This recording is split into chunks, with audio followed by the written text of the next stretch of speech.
Hi hello నమస్తే welcome to విజయ మా ఊరు ఆడియో బుక్స్ ఛానల్. నేను విజయలక్ష్మిని. ఫ్రెండ్స్, నవలా స్రవంతిలో డాక్టర్ సి ఆనందరామం గారి గుళ్ళో వెలసిన దేవతలు నవలిక ఆడియోగా వినిపిస్తున్నాను కదా. మరి ఈరోజు గుళ్ళో వెలసిన దేవతలు నవలిక ఆడియో రెండో భాగం వినిపించబోతున్నాను. మరి ఆలస్యం చేయకుండా కథలోకి వెళ్ళిపోదాం.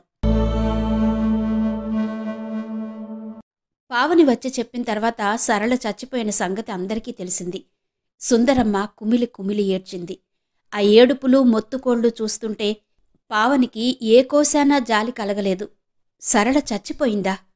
లేదు, హత్య చేశారు. కన్న తల్లిదండ్రులు, సంఘము, చివరకు ప్రాణంలా ప్రేమించే తను అందరూ కలిసి హత్య చేశారు. తీరా హత్యాకాండ ముగిశాక తాము చేసిన దారుణం తామే తెలుసుకోలేక చేతులారా పారేసుకున్న ప్రేమధనం కోసం పరితపిస్తున్నారు. పక్కమీద అశాంతిగా అటూ ఇటూ దొర్లుతోన్న పావని మీద ఆప్యాయంగా చెయ్యి వేశాడు విఠల్. నిద్రపో పావని, మనసు కుదుటపరుచుకో, మనం చెయ్యగలిగిందేముంది అన్నాడు నిద్రమత్తులో. ఆ మాటలు పావనికి నచ్చలేదు. మనం చెయ్యగలిగింది ఏమీ లేదా?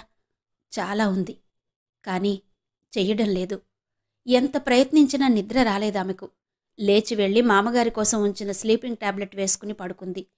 స్లీపింగ్ టాబ్లెట్స్ బాటిల్ తమ పడక గదిలో చూసి విఠల్ ఆశ్చర్యంగా, ఇది మన గదిలోకి ఎందుకొచ్చింది అన్నాడు. రాత్రి నిద్ర పట్టక ఒకటి వేసుకున్నాను. విఠల్కి చాలా కోపం వచ్చింది. ఇలా నీ ఆరోగ్యం పాడు చేసుకుంటే నేను ఊరుకోను. ముందా సీసా నాన్నగారి గదిలో పెట్టేయి. పావని నవ్వి, అబ్బా, ఇంత ప్రేమ! ఈ ప్రేమ నేనేం చేసినా ఉంటుందా అంది. నాకు కోపం వచ్చే పనులు నువ్వెందుకు చేస్తావు? అంతేలేండి, మగబుద్ధి. అదే మరి, పాడు మగబుద్ధి. అమ్మాయిగారు కాస్త మూతి ముడుచుకున్నా తల్లడిల్లిపోతాయి పాడు ప్రాణాలు అన్నాడు విఠల్. పక్కపక్క నవ్వింది పావని. ఆ రోజు ఎవరో ఇద్దరు అమ్మాయిలు పావనిగారిల్లు ఇదేనా అని వెతుక్కుంటూ వచ్చారు. పావని తనని తాను తెలుపుకుని వాళ్లను కూచోబట్టి వచ్చిన కారణం అడిగింది.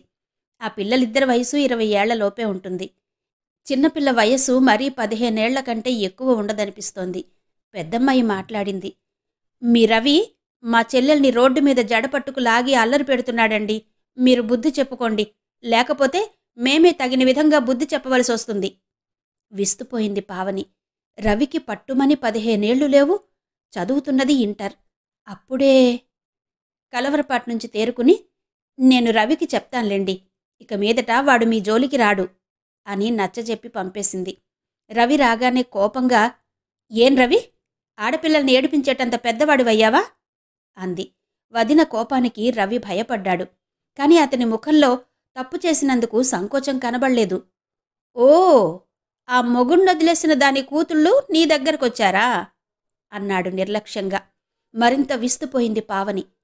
తిన్నగా మాట్లాడు రవి, ఏంటా మాటలు, మర్యాద లేకుండా? వాళ్ళు మర్యాదస్తులు కారు వదినా. వాళ్ళమ్మ మొగుణ్ణొదిలి ఒక్కతే కథ నడిపిస్తోంది. వీళ్ళంతకంటే ఇది మహా మంచిదనుకున్నావా? మొన్న ఆ ప్రకాష్ గాడితో సినిమాకెళ్లడం నేను కళ్ళారా చూశాను అన్నాడు రవి. మతిపోతోంది పావనికి. ఆ ఇల్లాలు తన సంసారం ఎందుకు వదులుకోవలసొచ్చిందో, ఏ బాధలున్నాయో. భర్తను వదిలినంత మాత్రాన సంఘానికి ఆ స్త్రీ బజారు మనిషి అయిపోయింది. ఆవిడ పిల్లలు కూడా అలుసైపోయారు. ఆ అమ్మాయి తన స్నేహితుడితో సినిమాకి వెళ్లినంత మాత్రాన నడి రోడ్డు మీద జడపట్టుకులాగే హక్కు తనకొచ్చిందనుకున్నాడు రవి. స్త్రీ పట్ల సాంఘిక దృక్పథమంతా రవిలో కనిపిస్తోంది. భరించలేకపోయింది పావని. నోర్మూసుకో, వాళ్ళెవరో ఏంటో నీకనవసరం. నువ్వు మాత్రం నీ హద్దుల్లో ఉండు. మరోసారి ఇలా ప్రవర్తిస్తే వాళ్లదాకా పోకుండా నేనే నీకు బుద్ధి చెప్తాను. వదిన ఉగ్రరూపం చూసి ఇంకేం వాదించకుండా చల్లగా జారుకున్నాడు రవి. అనుపమకు పెళ్లి సంబంధాలు చూస్తున్నారు. కట్నాల సమస్య మామూలే. రూపము, గుణము, చదువు అన్నీ ఉన్న అనుపమను భార్యగా స్వీకరించడానికి 20,000 వరకు కట్నాలు అడుగుతున్నారు. జగన్నాథానికి కొడుకుల్లేరు. అతడు ఎవర్నీ పెంచుకోనూ లేదు. పెళ్లిలోనే పావని పేర 10 ఎకరాల పొలం పెట్టాడు. ఆ పొలం పేరుకు పావనిదే అయినా దానిమీద వచ్చే ఐవేజంతా విఠల్ దగ్గరే ఉంటుంది. ఆ డబ్బు గురించి పావని ఏనాడూ లెక్కలడగలేదు. సరికదా, లెక్చరర్గా తనకొచ్చే జీతం కూడా అత్తగారి చేతికి ఇచ్చేది. అలా అని పావని ఏనాడూ డబ్బుకిబ్బంది పడలేదు. పావని ఏది కావాలన్నా విఠల్ ఏనాడూ కాదనడు. నా పొలం ఉందిగా, అందులో కొంత అమ్మేసి అనుపమకు కట్నంగా ఇచ్చేద్దాం అంది పావని. విఠల్ ఒప్పుకోలేదు. అంత అవసరమేమొచ్చింది? నేనే ఏదో చూస్తాలే అన్నాడు. పొలం అమ్మడానికి పద్మావతి కూడా అంత సుముఖంగా లేకపోవడంతో పావని ఊరుకోవలసొచ్చింది. నళిని బిఏ విద్యార్థినులందరిలోనూ చాలా చక్కగా ఉంటుంది. బాగా నాట్యం చేస్తుంది. కాలేజీలో కల్చరల్ ప్రోగ్రామ్స్ ఏం జరిగినా నళిని నాట్యం తప్పకుండా ఉంటుంది. స్టూడెంట్స్ యూనియన్కి పావని అడ్వైజర్ కావడం వల్ల నళినికి పావని దగ్గర బాగా చనువుంది. ఎప్పట్లా కాలేజ్ డే ఫంక్షన్కి నళినిని డ్యాన్స్ చేయమని అడిగింది పావని. నేను చెయ్యలేను మేడం, నా మనసేం బాగాలేదు అంది నళిని. అదేం? పైవారమే మా అక్కయ్య పెళ్ళి. అక్కయ్యకు పెళ్ళవుతుంటే మరింత హుషారుగా ఉండాలి గాని దిగులు దేనికి అంది పావని. ఈ పెళ్లిలో దిగులేగాని హుషారు లేదు మేడం. మా అక్కయ్య స్నేహితురాలు సుశీల కోసమని వాళ్ళింటికి వెళ్ళింది. దాని కర్మకాలి సమయానికి వాళ్ళింట్లో ఎవరూ లేరు. సుశీల అన్నయ్య అక్కని బలవంతంగా లొంగదీసుకున్నాడు. అక్కయ్యకి నెల తప్పింది. విధి లేక అమ్మా నాన్న ఆ దౌర్భాగ్యుడికే 10,000 కట్నంతో సహా అక్కయ్యనిచ్చి పెళ్లి చేస్తున్నారు. అక్కయ్య కుమిలి కుమిలి ఏడుస్తోంది. పాపం, అది చెయ్యని తప్పుకి ఇక బ్రతికున్నంతకాలము ఏడవ్వలసిందే అంది నళిని. వినలేకపోయింది పావని. అది చెయ్యని తప్పుకు ఇక బ్రతికున్నంతకాలము ఏడవ్వలసిందే అన్న నళిని మాటలు సరళని గుర్తు చేస్తున్నాయి. ఏ లోకంలోనో ఉన్న సరళ, అక్కయ్యా, నాలాంటి అభాగ్యులను ఆదుకోవు అని అడుగుతున్నట్టే తోచింది. ఒక నిశ్చయానికి వచ్చి విఠల్తో చెప్పేసింది. నేను ఆడవాళ్లకి ఒక సమాజం స్థాపించాలనుకున్నాను. దానికి పురోగామి అని పేరు పెడతాను. బావుంటుందా అని అడిగింది. విఠల్ ఒక్కసారి ఆవులించి, ఇంటి పనులు కాలేజీ పనులు సరిపోవడం లేదా? నీ ఇష్టం అన్నాడు పెద్దగా పట్టించుకోకుండా. పద్మావతితో కూడా తన సంకల్పం చెప్పింది పావని. సమాజమా? నాటకాలు అవి వేస్తారు కదూ? నువ్వు మాత్రం వెయ్యకు, బావుండదు. అయితే సినిమా స్టార్లను కూడా పిలుస్తారా? కుతూహలంగా అడిగింది పద్మావతి. అత్తగారితో తన సంకల్పాన్ని అంతకంటే వివరించడం అనవసరం అనుకుందామే. ఆవిడ మంచి మనిషే, కానీ అన్ని విషయాలు అర్థం చేసుకోలేదు. ఒక పరిధిని దాటి ఆలోచించలేదు. తన కొలీగ్స్తో కూడా ఈ విషయం చర్చించింది పావని. ప్రకృతి ఒక వరంగా ప్రసాదించిన మాతృత్వం కొన్ని సందర్భాల్లో స్త్రీకి శాపంగా మారుతోంది. తమ తప్పు లేకపోయినా కొందరు అమాయకులు ఈ శాపానికి బలి కావాల్సొస్తోంది. సంఘంలో ఈ దృక్పథాన్ని మార్చాలి. ఈ కార్యసాధనకు మనమంతా ఒక ఉద్యమంలా కృషి చెయ్యాలి అంది. బాగా చదువుకున్న స్త్రీల్లో చాలామంది పావని అభిప్రాయాన్ని ఆమోదించలేదు. ఏంటండి మీరనేది? పాడైపోయినా పర్వాలేదంటే అందరూ పాడైపోరు అన్నారు. ఇలాంటివి మనం సమర్థిస్తున్నామంటే అందరూ మనని ఆడిపోసుకుంటారు, లేనిపోనిది. రేపొద్దున్న మన పిల్లలకి పెళ్ళిళ్ళు కాకపోతే మనని ఆదుకునేవాళ్ళెవరండి? అయినా ఆడదన్నాక కాస్త జాగ్రత్తగా ఉండొద్దు? అరిటాకులాంటిది ఆడదాని బ్రతుకు. ఇలా చెలరేగాయి విమర్శలు. ఒకరిద్దరు మాత్రమే పావని ఆలోచన బాగుందన్నారు. అన్యాయంగా సంఘానికి బలైపోతున్న అమాయక స్త్రీలను ఆదుకోవలసిందే అన్నారు. ఆ ఒకరిద్దరి అండదండలే తనకు చాలనుకుంది పావని. ఒక ఇల్లు అద్దెకు తీసుకుని పురోగతి సమాజాన్ని స్థాపించింది. ఆ ఊళ్ళో భాగీరథమ్మని తెలియని వాళ్ళు లేరు. ఆవిడ పూర్వసువాసిని, పెద్దగా చదువుకోలేదు. కాని హరికథలు బాగా చెబుతుంది. జరి అంచున్న కంచిపట్టు చీర కట్టుకుని, మెడలో పొడుగాటి పువ్వుల దండ వేసుకుని, చిడతలు చేత్తో పట్టుకుని లయగా అడుగులు వేస్తూ ఆవిడ హరికథ చెప్తోంటే అందరూ ముగ్ధులైపోతారు. భర్తలు ఉద్యోగాలకు పోగానే ఏమీ తోచని పెద్దగా చదువుకోని గృహిణులు, పూర్వసువాసినులు, ఆకతాయి అల్లరిపిల్లలు ఆవిడ హరికథలకి ప్రతిరోజూ హాజరవుతారు. కథ చెప్పడంలో ఆవిడ నేర్పరి. ఒక విధమైన ఉద్రేకంతో పురాణ కథలన్నీ రసవత్తరంగా చెప్పుకుపోతుంది. తానే సొంతంగా ఏది ఆలోచించలేకపోయినా ఆ పురాణాల్లోవి తానే చెబుతున్నట్టు ఆర్భాటం చేస్తుంది. మధ్య మధ్య పురాణాల్లో పిట్టకథల్లాగా సాంఘిక దురన్యాయాలని ఖండిస్తూ కొన్ని నీతి కథలు కూడా చెబుతుంది. అక్కడితో తానేదో అభ్యుదయవాదిననే అహంకారం కూడా ఉందావిడకు. ఆ ఊళ్ళో 5-6 భజన మందిరాలున్నాయి. భాగీరథమ్మ ఏ భజన మందిరంలో హరికథ చెబుతుందో ఆ భజన మందిరానికి ఆనాడు హారతి పళ్లెంలో బోలెడు డబ్బులు పడతాయి. హారతి పళ్లెంలో పడే డబ్బుల కోసం భజన మందిరాలన్నీ ఆవిడకి అన్ని విషయాల్లోనూ అండగా నిలుస్తాయి. పురాణాల్లో హాస్యంలాగా ఆవిడ ఊళ్ళో అందరినీ విమర్శిస్తుంది. జానకమ్మ పెళ్ళైనా 2 జడలేసుకున్నట్టు, సుశీలమ్మ లావుగా ఉన్న జార్జెట్ చీర కట్టుకున్నట్టు అనేస్తుంది. తమని కాకుండా మరొకరిని వెక్కిరించడం అందరికీ హాయిగానే ఉంటుంది గనుక అందరూ నవ్వుతారు. అక్కడితో తను బ్రహ్మాండంగా హాస్యం పోషిస్తున్నానని మురిసిపోతుంది. ఇలా అందరినీ నోటికొచ్చినట్టు దుమ్మెత్తిపోసే భాగీరథమ్మ తనను ఎవరైనా ఏదైనా అంటే మాత్రం ఊరుకోదు. అర్జునుడు మత్స్యయంత్రం కొట్టి సుభద్రను పెళ్లి చేసుకున్నాడని బ్రహ్మాండంగా కథ చెప్పేస్తుంది. ఏదో కాలక్షేపం కోసం కథ వినేవాళ్లు, ఓనమాలు తెలియనివాళ్లు ఆవిడ ఏం చెప్పినా తలలూపేస్తారు. కాస్త తెలిసిన వాళ్ళెవరైనా, అమ్మా, అర్జునుడు మత్స్యయంత్రం కొట్టి పెళ్లి చేసుకున్నది ద్రౌపదిని, సుభద్రను కాదు అని చెప్పారనుకోండి, ఈ మాత్రం విమర్శను కూడా సహించలేదామె. చూశారా, నేనంటే ఈర్ష్యతో కళ్ళు కుట్టి నన్నాడిపోసుకుంటున్నారు.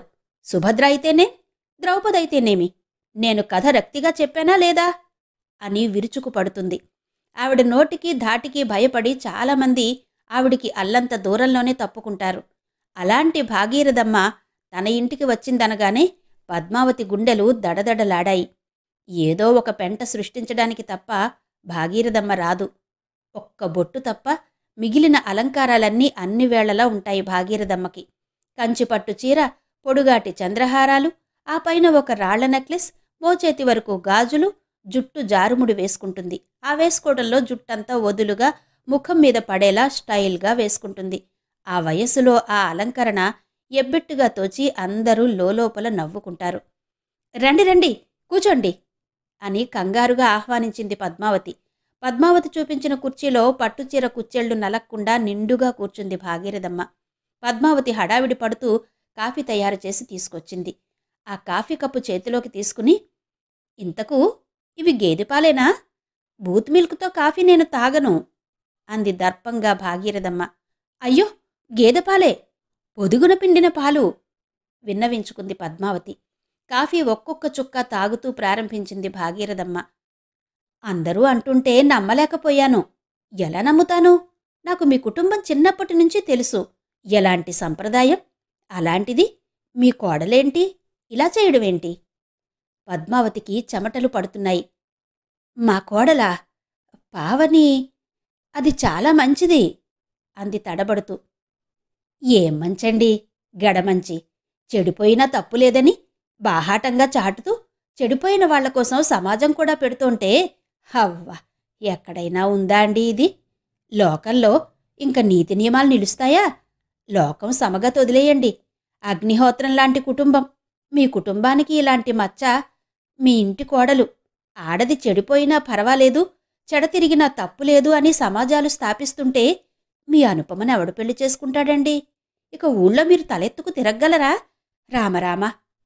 పద్మావతికి మతిపోయింది. మాట రావడం లేదు. మీరు నాకు మొదట్నుంచి తెలుసు, అందుకని పని కట్టుకొచ్చి చెప్పాను. లేకపోతే ఎవరెలా పోతే నాకేంటి, వస్తానండి అని వెళ్ళిపోయింది భాగీరథమ్మ. భాగీరథమ్మకి పావని అంటే ఒళ్ళు మంట. పావని ఏనాడూ భాగీరథమ్మ హరికథలను మెచ్చుకోదు. పైపెచ్చు ఆ హరికథల్లో ఆవిడ చెప్పే అస్తవ్యస్తాలన్నీ అందరికీ చెప్పి నవ్వుతుంది. పావనిపైన తన కసి తీర్చుకోవాలని భాగీరథమ్మ మనసు ఎంత ఉడికిపోతున్నా ఇన్నాళ్లుగా అవకాశం రాలేదు. హాస్యంలో పెట్టి విమర్శిద్దామన్నా వీలు కాలేదు. తానొకటంటే అదే మాటను తన మీదకే తిప్పి వెక్కిరించగలిగే చమత్కారం ఉంది పావనిలో. అందుకే కాస్త తగ్గింది ఇన్నాళ్ళు. ఇప్పుడు దొరికిన ఈ అవకాశాన్ని పూర్తిగా వినియోగించుకోవాలనుకుంది. సమాజం దేన్నైనా సహిస్తుంది, కానీ తన నియమాలను బాహాటంగా ధిక్కరించిన వాళ్ళను మాత్రం క్షమించదు. ఈ సమాజపు అండతో పావనిని సర్వనాశనం చెయ్యొచ్చు అనుకుంది భాగీరథమ్మ. పావని రాగానే విరుచుకుపడింది పద్మావతి. ఏమిటే, ఈ ఇంటి పరువు ప్రతిష్టలు మంటగలిపి కాని నిద్రపోవా? సాధారణంగా తనను ఒక్క మాట అనని అత్తగారు తన మీద ఇలా విరుచుకుపడేసరికి పావని తెల్లబోయింది. ఆవిడ సహజంగా ఇలా మాట్లాడదు. ఎవరో రెచ్చగొట్టి ఉండాలి. భాగీరథమ్మ వచ్చిందా ఇక్కడికి? అడిగింది పావని. ఎవరొస్తేనే, ముందిది చెప్పు. ఆడవాళ్లు చెడిపోయినా పర్వాలేదని అంటున్నావట. అలా చెడిపోయిన వాళ్లకోసమే సమాజం పెట్టావుట. ఇదిటే నువ్వు పెట్టిన సమాజం? ఆడవాళ్లు చెడిపోయినా పర్వాలేదని నేను అనలేదత్తయ్యా. పరిస్థితుల ప్రాబల్యం వల్ల కొందరు తమ తప్పేమీ లేకపోయినా సమాజం ముందు దోషుల్లా నిలవవలసి వస్తోంది. అలాంటి వాళ్లను సమాజం బారి నుండి రక్షించాలని, అసలు సామాజిక దృక్పథంలోనే మార్పు తేవాలని నేనంటున్నాను. పావని చెప్పిన మాటలు ఏమాత్రం అర్థం కాలేదు పద్మావతికి. మొత్తం మీద నీ సమాజంలో ఉండేది చెడిపోయిన వాళ్లేగా అంది కోపంగా. ఆవిడకెలా వివరించాలో పావనికి అర్థం కాలేదు. వాళ్ళు పాపం మంచివాళ్లే అత్తయ్యా. పెళ్లి కాకుండా కడుపులు తెచ్చుకున్నవాళ్లు, మొగుణ్ణొదిలి బయటకొచ్చిన వాళ్ళు మంచివాళ్లెలా అవుతారు? పిచ్చిదానా, ఏదో తెలిసి తెలియక వెధవ సమాజం పెట్టావులేగాని రేపటినుంచి ఆ సమాజం మూసిపారే. మనలాంటి సంసార్లకు ఇలాంటివి బావుండవు తేల్చి చెప్పేసింది పద్మావతి. పావని సమాధానం చెప్పలేదు. కాని సమాజంలో తానెదుర్కోబోయే సంఘర్షణ ఇంట్లోనే ప్రారంభమైందని అర్థం చేసుకుంది. దేన్నైనా ఎదుర్కోవాలని, ఎలాంటి త్యాగానికైనా సిద్ధపడాలని స్థిరంగా సంకల్పించుకుంది పావని. విఠల్ రాక కోసం ఆరాటంగా ఎదురుచూస్తూ కూర్చుంది. తన మనసులో కలతలన్నీ విఠల్కు చెప్పుకుంటే కొంతవరకు ఊరట కలుగుతుంది. విఠల్ ఆ రోజు రావడమే చికాగ్గా వచ్చాడు. అతడి ముఖం చూసి తన సమస్యలు చెప్పుకోవడానికి భయపడింది. భోజనాలవి అయ్యాక పడక గదిలో విఠల్ కరుగ్గా అడిగాడు. నువ్వు సమాజం స్థాపిస్తానన్నది చెడిపోయిన ఆడవాళ్ల కోసమా? ఆడవాళ్లు చెడిపోయినా పర్వాలేదంటున్నావా? ఆ కంఠంలో కరుకుదనానికి విలవిలలాడింది పావని మనసు. విఠల్ సహితం ఇలా మాట్లాడితే ఇక తనకెవరున్నారు? ఏదో మాట్లాడబోయినా మాట గొంతు పెగిలి రాలేదు. కళ్లల్లో నీళ్లు తిరిగాయి. పావనినలా చూడగానే కరిగిపోయాడు విఠల్. ఇవాళ క్లబ్లో అందరూ నీ సమాజాన్ని గురించే మాట్లాడుకున్నారు. ఒకరిద్దరు, ఏమిటోయ్ నీ మిసెస్ ఆడవాళ్లు చెడిపోయినా పర్వాలేదని ప్రచారం చేస్తోందటగా అని హేళనగా నవ్వారు. నేను భరించలేకపోయాను. విఠల్ కాస్త అనునయంగా మాట్లాడేసరికి పావని కాస్త కూడదీసుకోగలిగింది.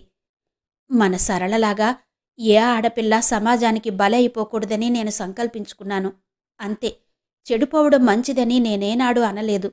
అలా అర్థం చేసుకుంటే నేనేం చెయ్యగలను? అంది పావని. ఇలాంటి విషయాలను సమాజం ఏనాడు సరిగ్గా అర్థం చేసుకోలేదు. అనవసరంగా అప్రతిష్ట పాలవుతాము అన్నాడు విఠల్. ఒక్క మాట మనస్ఫూర్తిగా చెప్పండి. నేను చేస్తున్న ఈ పని చెడ్డదా? కాదనుకో, కానీ చాలండి. మీరు ఈ మాత్రం ఒప్పుకుంటే నేను అనుకున్నది సాధించగలను. ఎవరో అర్థం చేసుకోలేదని మనం మంచి అనుకున్నది మార్చుకోవాలా? అబ్బబ్బా, మనకెందుకొచ్చిన గోల ఇది? వదిలేరాదు అన్నాడు విఠల్.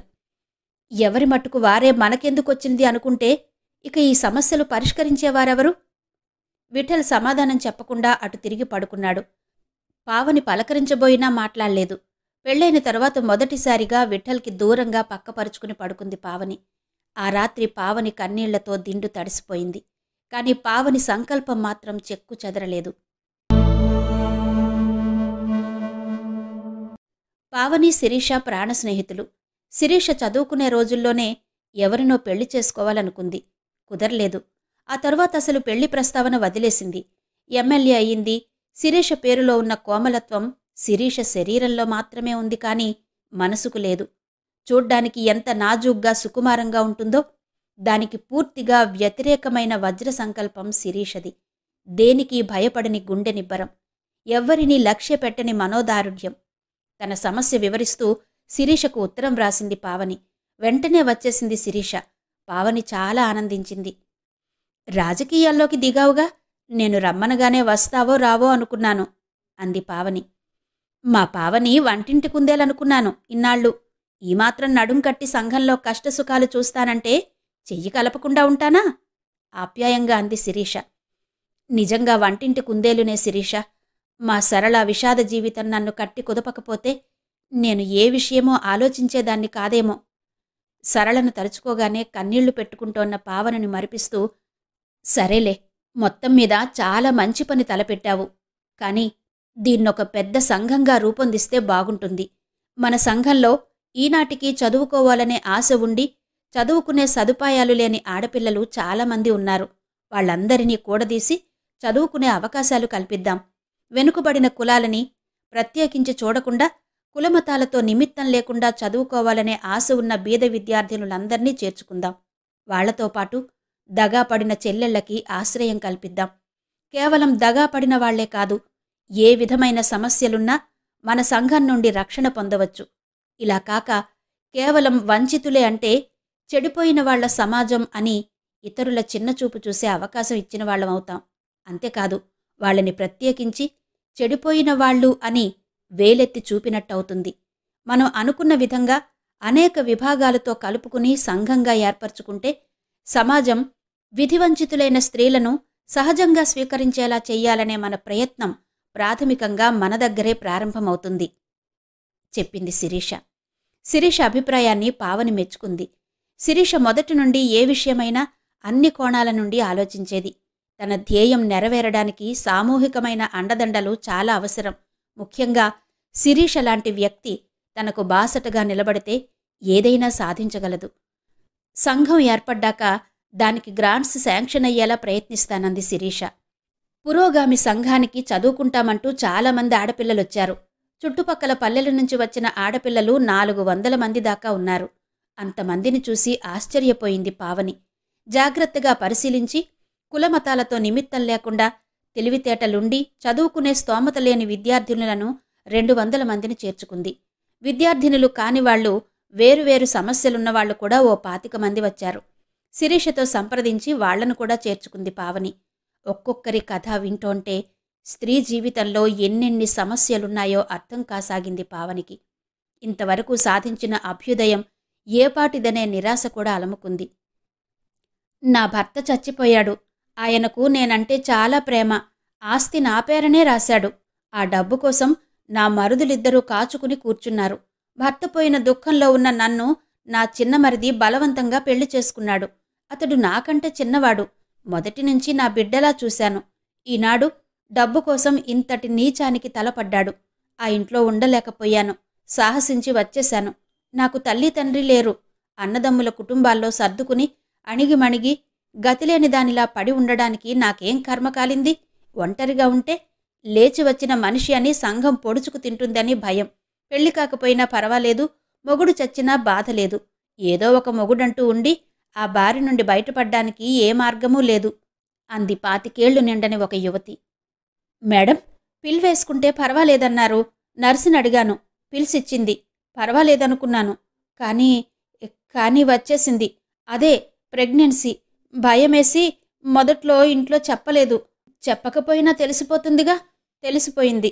ఇంట్లో నుంచి పొమ్మన్నారు. ఇక్కడ ఉండనిస్తారా? నాకు చచ్చిపోవాలంటే చాలా భయం.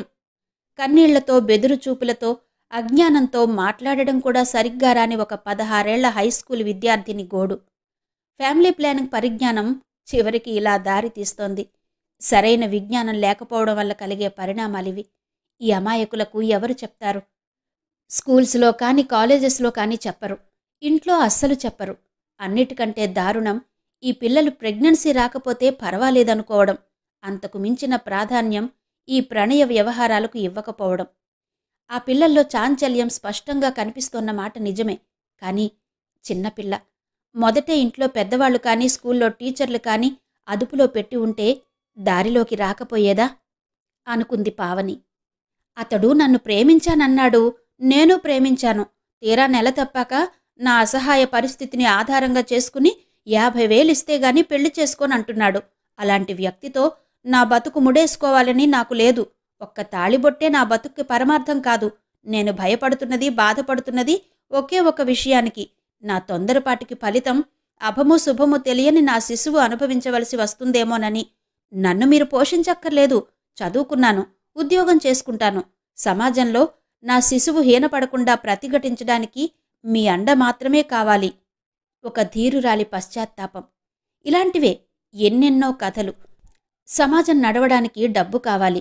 శిరీష గ్రాంట్స్ వచ్చే ప్రయత్నం చేస్తానంది. కానీ ప్రభుత్వానికి సంబంధించిన వ్యవహారాలేవి అంత త్వరగా పరిష్కారం కావు. తన ఆస్తి 10 ఎకరాలుంది. అది సమాజం కోసం ఖర్చు పెట్టాలనుకుంది. ఈ అభిప్రాయాన్ని కుటుంబంలో ఎవ్వరూ ఆమోదించలేదు. నీ డబ్బు నీ ఇష్టం అన్నాడు విఠల్ పొడిగా. నా డబ్బు అని ఎప్పుడైనా స్వతంత్రంగా వ్యవహరించానా నేను? నొచ్చుకుంటూ అంది పావని. ఏవో సమాజాలంటూ సొంత ఆస్తి ఇలా తగలేసుకోవడం మంచిది కాదనే నా అభిప్రాయం అన్నాడతను.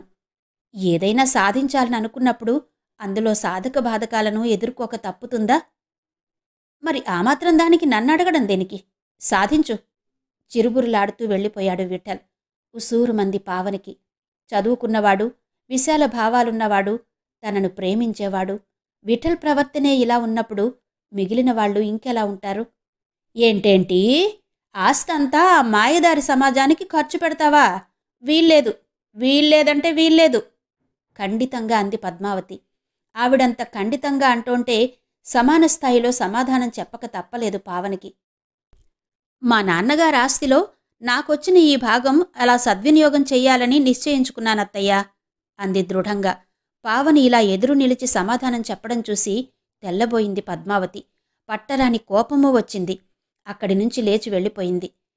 కాలేజీలో ఉద్యోగం చేస్తున్నా, సమాజం వ్యవహారాలు చూసుకుంటున్నా భర్త పనులన్నీ తానే స్వయంగా చూసుకునేది పావని. ఆ రోజు ఎప్పట్లా పలహారం తెచ్చి అందివ్వబోతే తీసుకోలేదు విఠల్. పావని అభిమానం గాయపడింది. తన చేతి పలహారం కూడా అందుకోకూడనంతట అపరాధం చేసిందా తను? 2 నిమిషాలు చూసి అక్కడ బల్లమీద పెట్టేసింది. ఆ టిఫిన్ తీసుకోనేలేదు విఠల్. ప్రత్యేకించి తల్లిని పిలిచి కాఫీ అడిగి తాగి వెళ్ళిపోయాడు. పావని మనసు అశాంతికి నిలయమైంది.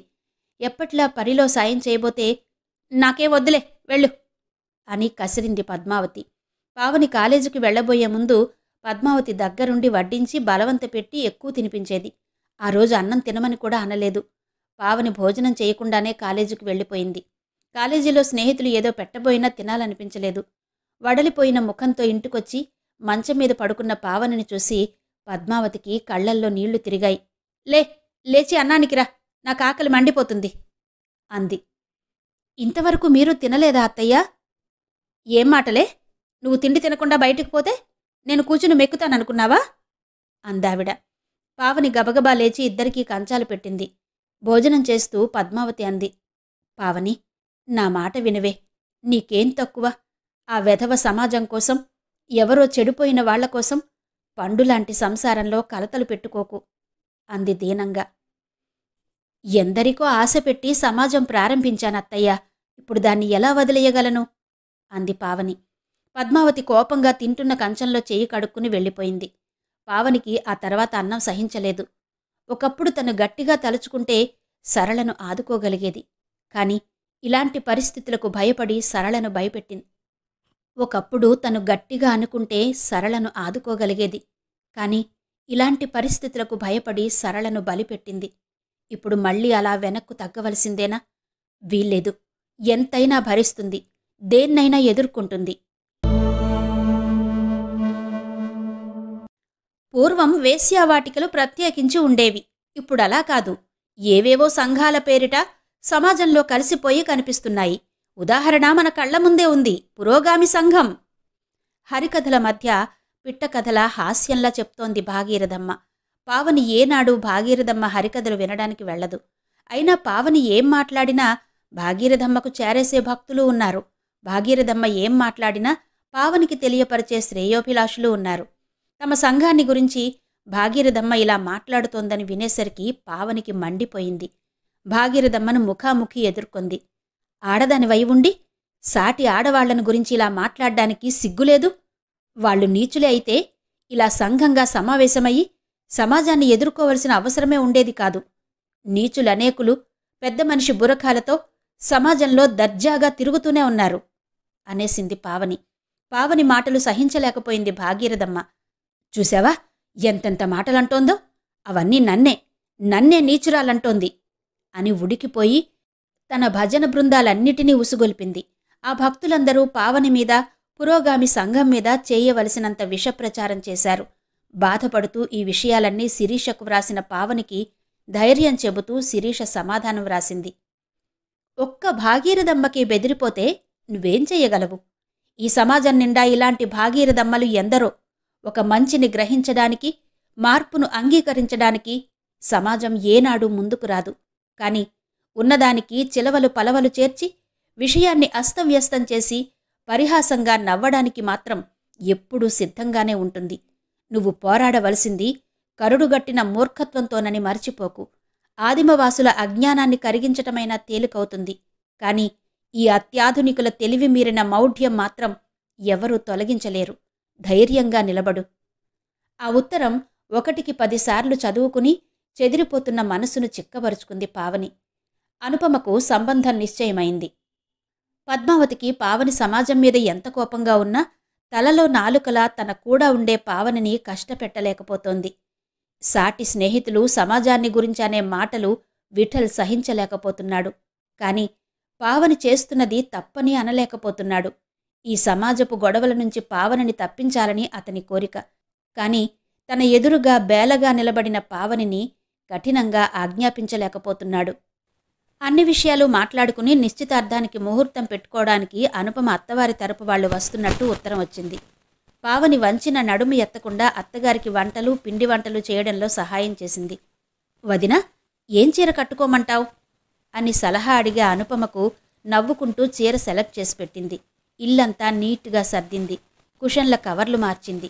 కోర్టు నుంచి త్వరగా వచ్చిన విఠల్ పావనిని చూసి నవ్వుతూ, అంతా బాగానే ఉంది, నువ్వే పని మనిషిలా ఉన్నావు, త్వరగా తయారవ్వు అన్నాడు.